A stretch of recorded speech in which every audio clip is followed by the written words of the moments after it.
गुरुर्ब्रह्मा गुरुर्विष्णु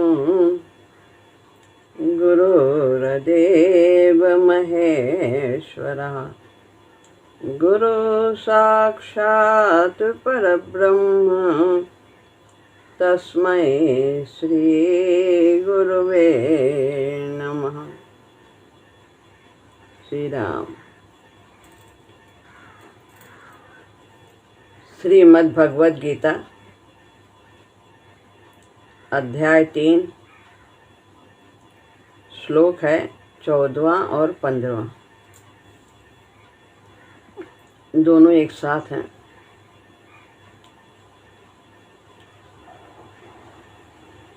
अन्नाद् भवन्ति भूतानि पर्जन्यादन्न संभवः यज्ञाद् भवति पर्जन्यो यज्ञः कर्म समुद्भवः कर्म ब्रह्मोद्भवं विद्धि ब्रह्माक्षर समुद्भवम् तस्मात् सर्वगतं ब्रह्म नित्यं यज्ञे प्रतिष्ठितम्।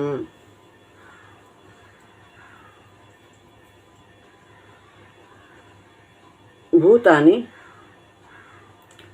संपूर्ण प्राणी अन्नात् यानी अन्न से भवन्ति उत्पन्न होते हैं। अन्न संभव अन्न की उत्पत्ति पर्जन्यात् वर्षा से होती है। पर्जन्य वर्षा यज्ञात् यज्ञ से भवति होती है। यज्ञ यज्ञ कर्म समुद्भव कर्म से संपन्न होता है। कर्म को तु ब्रह्मोद्भवम ब्रह्म से उत्पन्न विद्धि माने जान। ब्रह्म वेद को यानी ब्रह्म वेद को अक्षर समुद्भवम अक्षर ब्रह्म से प्रकट हुआ जान। वेद कैसे उत्पन्न हुए? अक्षर ब्रह्म यानी परमात्मा से ही प्रकट हुए। तस्मात् इसलिए सर्वगतम सर्वव्यापी ब्रह्म यानी परमात्मा यज्ञ में नित्य स्थित है। यज्ञ में यानी कर्म में नित्य स्थित है। संपूर्ण प्राणी अन्न से उत्पन्न होते हैं। अन्न की उत्पत्ति वर्षा से होती है। वर्षा यज्ञ से होती है। यज्ञ कर्मों से संपन्न होता है। कर्मों को तू वेद से उत्पन्न जान। वेद को अक्षर ब्रह्म से प्रकट हुआ जान। इसलिए वह सर्वव्यापी परमात्मा यज्ञ में यानी कर्तव्य कर्म में नित्य स्थित है।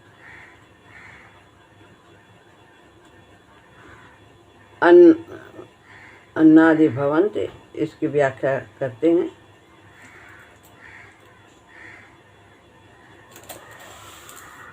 जब अर्जुन कहते हैं कि मुझे घोर कर्म में क्यों लगाते हो, भगवान से ऐसा कहा, तो अर्जुन के इस प्रश्न के उत्तर में भगवान उन्हें कर्म में लगने के अनेक कारण बताते हैं। और इन्हीं 2 श्लोकों में सृष्टि चक्र की सुरक्षा के लिए भी कर्म करना परम आवश्यक है, यह भी कारण बताते हैं।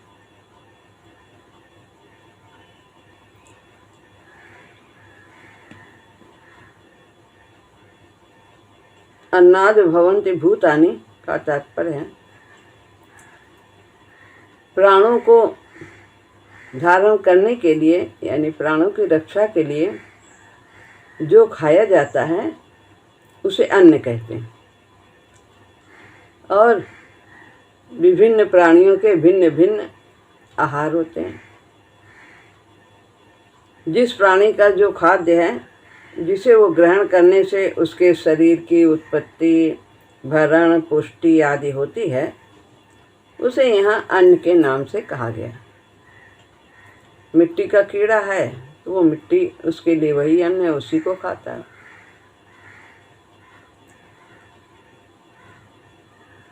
संसार में 4 तरह के प्राणी हैं: जरायुज, उद्भिज, अंडज और स्वेदज। जरायुज,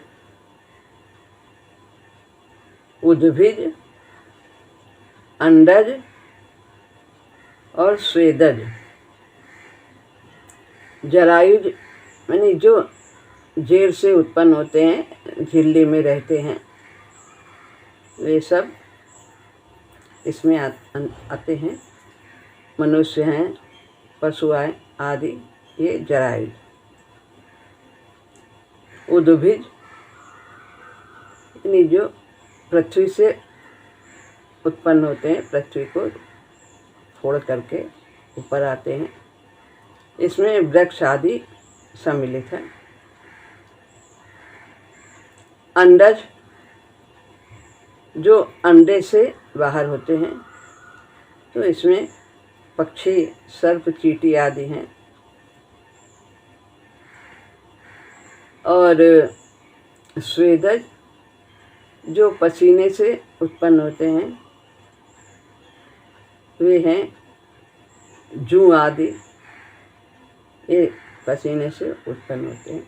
इस प्रकार संसार में 4 तरह के प्राणी हैं और चारों प्रकार के प्राणी अन्न से ही उत्पन्न होते हैं और अन्न से ही जीवित रहते हैं।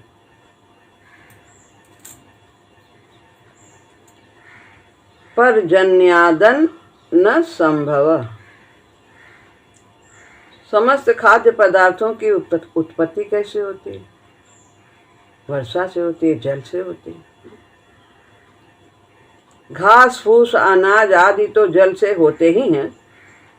मिट्टी से उत्पन्न होने में भी जल ही, जो मिट्टी है ये भी कैसे बनती है? ये भी जल से ही उत्पन्न होती है।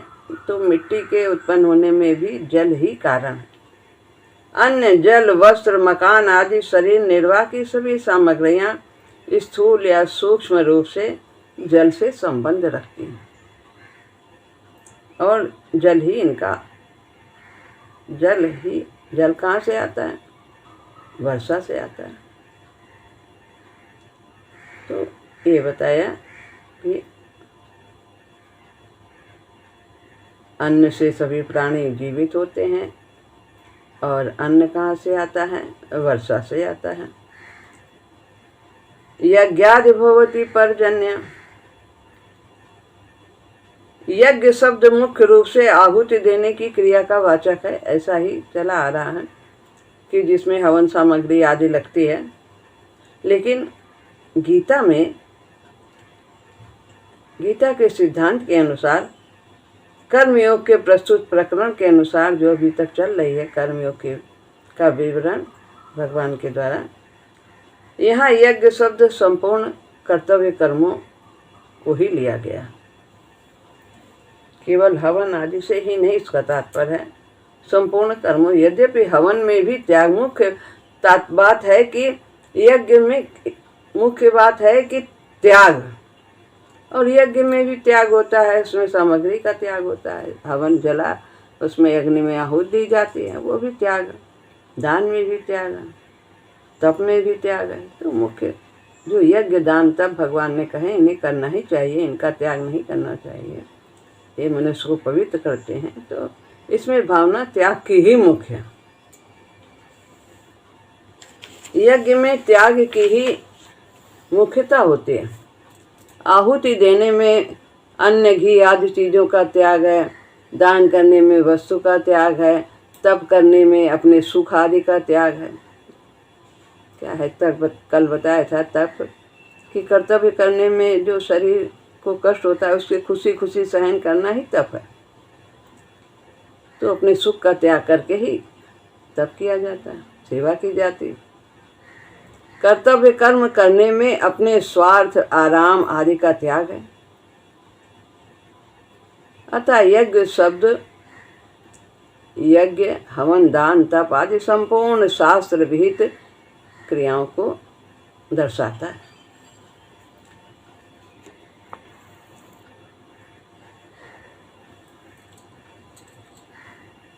एक कथा आती है, उसमें बृहदारण्य उपनिषद में कि प्रजापति ने देवता, मनुष्य और असुर इन तीनों की रचना करके उन्हें द अक्षर का उपदेश दिया। देवताओं के पास भोग सामग्री अधिक रहती है, इसके कारण उन्होंने दा का अर्थ दमन की, इंद्रियों का दमन करो, मनमानी ना करो, दा का अर्थ ये लगाया। और मनुष्यों में संग्रह की प्रवृत्ति अधिक होती है, इकट्ठा करें और जोड़ें और जोड़ें, तो इसलिए उनके लिए दा का अर्थ दान करना बताया कि दूसरों के परहित के लिए करो। और असुर जो थे उनमें हिंसा का भाव अधिक होता है, तो उनके लिए दा शब्द का अर्थ बताया गया कि तुम दया करो, दया करो। इस प्रकार देवता, मनुष्य और असुर तीनों को दिए गए उपदेश का तात्पर्य है दूसरों का हित करना। वर्षा के समय मेघ भी दा दा दा दा की गर्जना करता है, तो वो भी आज भी ब्रह्मा जी के उपदेश को याद दिलाता है। तो इस प्रकार त्याग है, यज्ञ का तात्पर्य है त्याग है। अपने कर्तव्य कर्म का पालन करने से वर्षा कैसे होगी ये बताते हैं। वचन की अपेक्षा अपने आचरण का दूसरों पर स्वाभाविक प्रभाव पड़ता है, अधिक प्रभाव पड़ता है। मनुष्य अपने अपने कर्तव्य कर्म का पालन करेंगे तो उसका असर सभी पर पड़ेगा, जिससे कि वे भी अपने कर्तव्य का पालन करेंगे। एक दूसरे को देख करके यदि हम अपने कर्तव्य का पालन करते हैं तो अन्य भी उसको देख करके उनका असर पड़ेगा, वातावरण पर उसका प्रभाव पड़ेगा। इसमें भी एक कथानक आया है कि 4 किसान बालक थे। आषाढ़ का महीना आने पर वर्षा नहीं हुई, तो उन्होंने विचार किया कि हल चलाने का समय आ गया है और वर्षा भी नहीं हुई है, तो हम लोग अपने समय पर कर्तव्य का पालन करें, हल चलाएं। नहीं हुई वर्षा तो क्या हुआ, हम अपना कर्तव्य करें। ऐसा सोचकर उन्होंने खेत में हल चलाना शुरू कर दिया। मोर जो होते हैं मोर, उन्होंने देखा कि ये हल चला रहे हैं, वर्षा नहीं हुई है, फिर भी ये हल चला रहे हैं, तो ये अपना काम कर रहे हैं तो हम भी अपना काम करें। हम भी नाचने लगे, तो उन्होंने भी अपना नृत्य करना शुरू कर दिया और बोलने लगे, चिल्लाने लगे। जब मोर बोलने लगे तो मोरों की आवाज़ सुनकर मेघों ने विचार किया कि आज हमारी गर्जना सुने बिना मोर कैसे बोल रहे हैं। जब बादल की आवाज़ होती है तभी मोर बोलते हैं, लेकिन ये तो हम अभी बोले नहीं, हमारी गर्जना नहीं हुई बादल की हमारी ओर से, और ये बोल रहे हैं। तो सारी बात पता लगने पर उन्होंने भी, मेघों ने भी गर्जना शुरू कर दिया। तो इंद्र ने सोचा कि जब उसको ये मालूम हुआ कि वो अपने कर्तव्य का पालन कर रहे हैं, मेघ भी सभी लोग कर रहे हैं, तो उन्होंने भी अपने कर्तव्य का पालन करने में देरी नहीं की। ऐसा सोचकर इंद्र ने भी मेघों को वर्षा करने की आज्ञा दे दी। तो ये है, आपने एक छोटी सी और कहानी सुनी होगी कि उसके कोई चिड़िया थी, उसके अंडे समुद्र बहा ले गया, तो वो उसको मिट्टी भर भर के ला के सूखी जगह से उसमें डाल रही थी कि मैं समुद्र को डुबो दूंगी। और उसके इस प्रयास को देखकर, जो कि बिल्कुल असंभव था, समुद्र को सुखाना चाहती थी, तो जो असंभव था, तो लेकिन उसको बराबर लगातार कितने दिन तक वैसे ही करती रही। और तो सारी प्रकृति के अन्य जीव ने देखा इतनी छोटी सी जो पक्षी है, चिड़िया है, वो इतना अपना कार्य कर रही है अपनी शक्ति सामर्थ्य से भी बाहर। तो सभी ने उनमें सहयोग दिया, पूरी प्रकृति के अन्य जीव भी आ गए और उन्होंने उसके कार्य में सहयोग दिया। समुद्र ने देखा इतना बड़ा दृढ़ संकल्प इसने ऐसा किया। तो यदि हम अपने कार्य में डटे रहते हैं तो सारी प्रकृति हमारा दृढ़ संकल्प को देखकर वो हमारा सहयोग करती है। तो हमें अपने दृढ़ संकल्प को उचित रखना चाहिए। जो हमारा दृढ़ संकल्प वास्तव में होना चाहिए क्या कि हमें भगवान को पाना है, ये हमारा दृढ़ संकल्प यदि होता है तो सारी प्रकृति हमारे लिए सहायक बन जाती है। तो फिर समुद्र ने उसको वापस कर दिया अंदर। तो हमारे अंदर जो हमारा उद्देश्य है उसके लिए दृढ़ संकल्पित होना चाहिए। यज्ञ कर्म समुद्भवा। अब यज्ञ कहाँ से उत्पन्न होते हैं? निष्काम भाव पूर्वक किए जाने वाले लौकिक और शास्त्रीय सभी विहित कर्मों का नाम यज्ञ है। कई बार ऐसा बताया जा चुका है।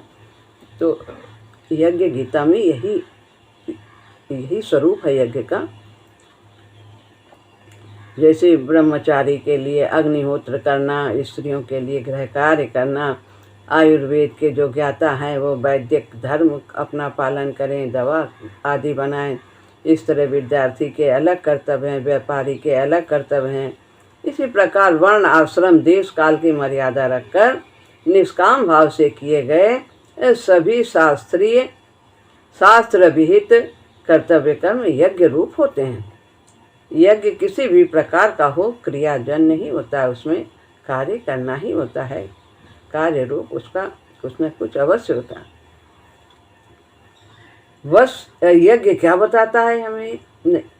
यज्ञ कि हमें किस प्रकार से कर्म, यज्ञ का जो स्वरूप अभी बताया है आगे वेद में बताएंगे कि वेद कर्तव्य कर्मों को किस प्रकार से करने की आज्ञा देता है। जैसे अभी यज्ञ का ही चल रहा है स्वरूप। तो कर्तव्य जो हमारे लिए कर्तव्य है उन्हें तो करना चाहिए, लेकिन जब हम उन्हें सकाम भाव से करते हैं तो वे बंधन का कारण हो जाते हैं। कर्म वही रहते हैं। जैसे कि एक चाबी है, वो ताला को बंद भी करती है और वही चाबी ताला को खोलती भी है। इसी प्रकार से वही कर्म हमें बंधन में भी बांधते हैं और उन्हीं कर्मों को करके हम बंधन से मुक्त भी होते हैं। शास्त्र विहित कर्म हैं, लेकिन हम सकाम भाव से करते हैं तो हम बंधन में बन जाते हैं। हमें सही दिशा मालूम होनी चाहिए कि कर्म किस प्रकार से करना, भावना क्या होनी चाहिए।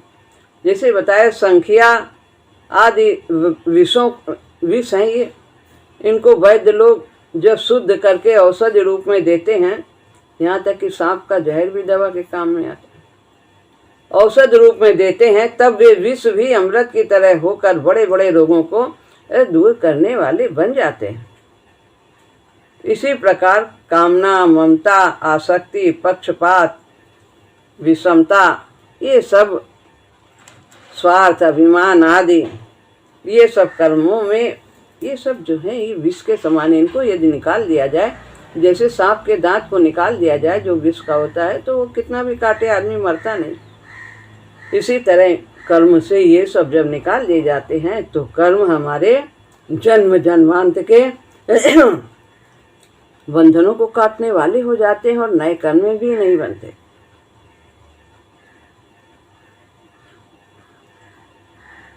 तो जन्म मरण रूप महान रोग को दूर करने वाले बन जाते हैं। ऐसे अमृतमय कर्म ही यज्ञ कहलाते हैं, जिसमें ये सब विकार नहीं होते, वे सब यज्ञ कहलाते हैं। इस प्रकार के कर्म, चाहे वो छोटे से छोटा कार्य हो, चाहे वो बड़ा से बड़ा कार्य।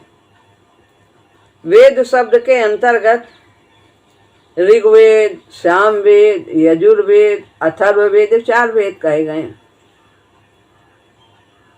तो ये सब इनके अंतर्गत स्मृति, पुराण, इतिहास, रामायण, महाभारत एवं भिन्न भिन्न संप्रदाय के आचार्यों के अनुभव, वचन आदि सब वेदानुकूल सब शास्त्रों को ग्रहण कर लेना चाहिए जो हमारे लिए उचित है।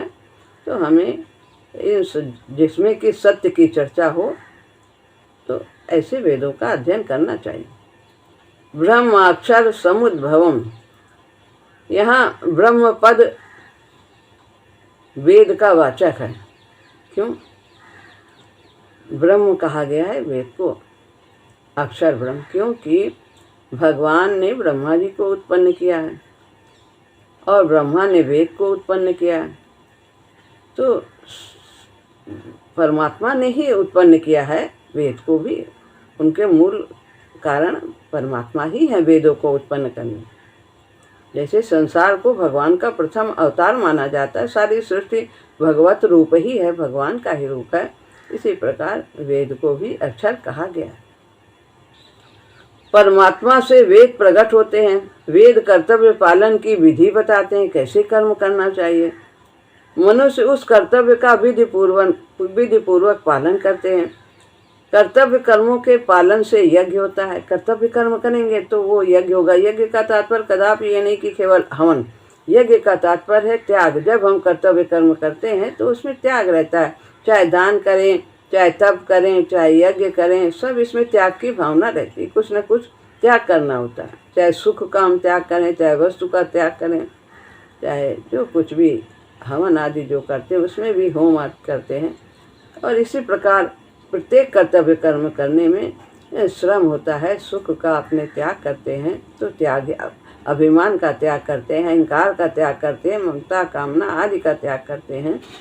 तो ये सब यज्ञ बन जाते हैं। तो इस प्रकार कर्तव्य कर्मों के पालन करने से यज्ञ होता है और यज्ञ यानी कर्तव्य करने से वर्षा और वर्षा से अन्न होता है। अन्न से प्राणी होते हैं और उन्हीं प्राणियों में से मनुष्य कर्तव्य कर्मों के पालन से फिर यज्ञ में आ जाता है, फिर यज्ञ होते हैं। तो इस प्रकार सृष्टि क्रम चलता ही रहता है। तस्मात् सर्वगतम ब्रह्म नित्यम यज्ञे प्रतिष्ठितम। यहाँ ब्रह्म पद अक्षर का वाचक है। ब्रह्म पद अक्षर, अक्षर ब्रह्म का वाचक। अक्षर जिसका कभी नाश न हो। ब्रह्म का तात्पर्य जो अक्षर है। क्षर जो नाशवान है, अक्षर जो कभी भी मरता नहीं है, नित्य रहता है। तो यहाँ सगुण निराकार परमात्मा का वाचक है ब्रह्म शब्द। अतः सर्वगत सर्वव्यापी परमात्मा है, वेद नहीं है। परमात्मा ही सर्वगत है। सर्वव्यापी होने पर भी परमात्मा विशेष रूप से यज्ञ में सदा विद्यमान रहते हैं। सर्वत्र कुआं में पानी जब प्रयास किया जाता है तो निकलता है, जल यज्ञ सभी जगह। तो सर्वव्यापी होने पर भी परमात्मा विशेष रूप से कर्तव्य कर्म में सदा विद्यमान रहते हैं, यज्ञ में। तात्पर्य यह है कि जहाँ निष्काम भाव से कर्तव्य कर्म का पालन किया जाता है वहाँ परमात्मा रहते हैं। अतः परमात्मा प्राप्ति चाहने वाले मनुष्य अपने कर्तव्य कर्मों के द्वारा उन्हें सुगमता से प्राप्त कर सकते हैं। किसको? भगवान को। निष्काम भाव से कर्तव्य कर्म करके हम परमात्मा की प्राप्ति कर सकते हैं। कर्तव्य कर्म में परमात्मा नित्य विराजमान रहते हैं, नित्य विद्यमान है। कर्तव्य कर्म उसे ही कहेंगे जहाँ निष्काम भाव से किया जाए, वही यज्ञ हो जाता है। भगवान ने गीता में भी कहा, स्वकर्मणा तमभ्यर्च्य सिद्धिम विन्दति मानव। 18वें अध्याय के 46वां श्लोक है कि अपने कर्तव्य कर्मों को प्रेम पूर्वक करने से व्यक्ति सिद्धि को प्राप्त करता है, नहीं परमात्मा को प्राप्त करता है। प्रेम पूर्वक क्या है? निष्काम भाव ही प्रेम पूर्वक है। यही निष्कामता चाहिए, भगवत भाव चाहिए, स्वार्थ की भावना न हो, तो यह परमात्मा की प्राप्ति करा देता है। अब ये शक हो सकता है कि परमात्मा जब सर्वव्यापी है तब उन्हें केवल यज्ञ में नित्य प्रतिष्ठित क्यों कहा गया है, कर्तव्य में क्यों प्रतिष्ठित कहा गया है? क्या वे दूसरी जगह नित्य प्रतिष्ठित नहीं, सब जगह और जगह नहीं? कैसे और किसी तरह से नहीं उन्हें पाया जा सकता? कर्तव्य कर्म से ही कर्तव्य कर्म भजन करना भी कर्तव्य है, ध्यान करना भी, स्मरण करना, शास्त्र पढ़ना, सभी कुछ एक कर्तव्य कर्म में आ जाता है, जिससे जीव का कल्याण। तो सामाजिक, व्यवहारिक और ये परमार्थिक सभी कर्तव्य जीव के लिए, जीवन निर्वाह के लिए हमें शारीरिक कर्म भी करने होते, तो ये भी कर्तव्य कर्म है हमारा।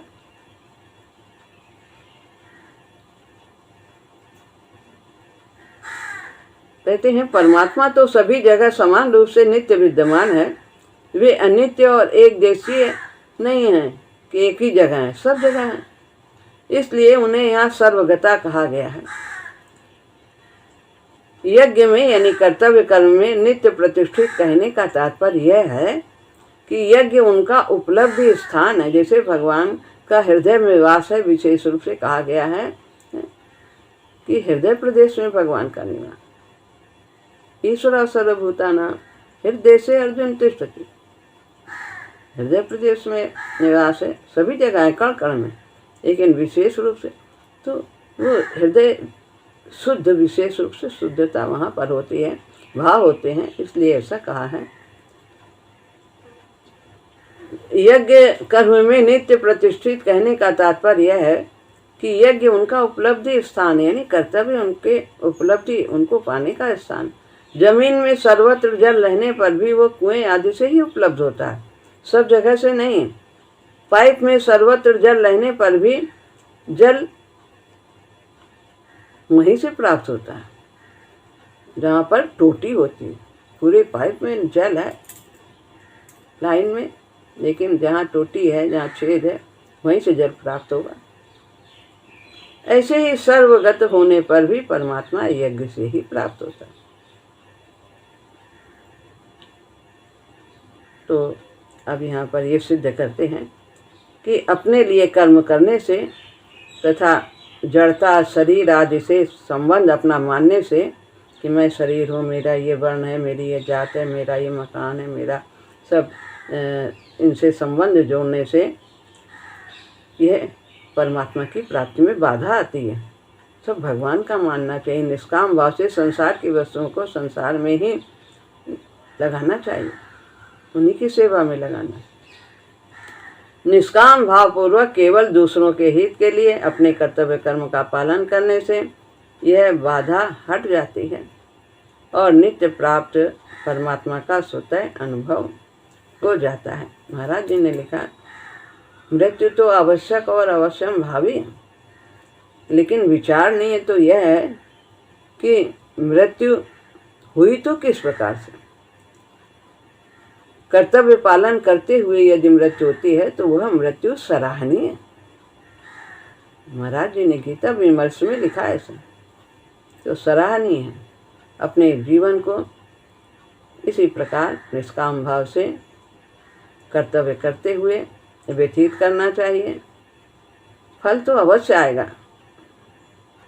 अगर हम निष्काम भाव से भी करते हैं तो भी जो कर्म करेंगे उसका फल अवश्य आएगा।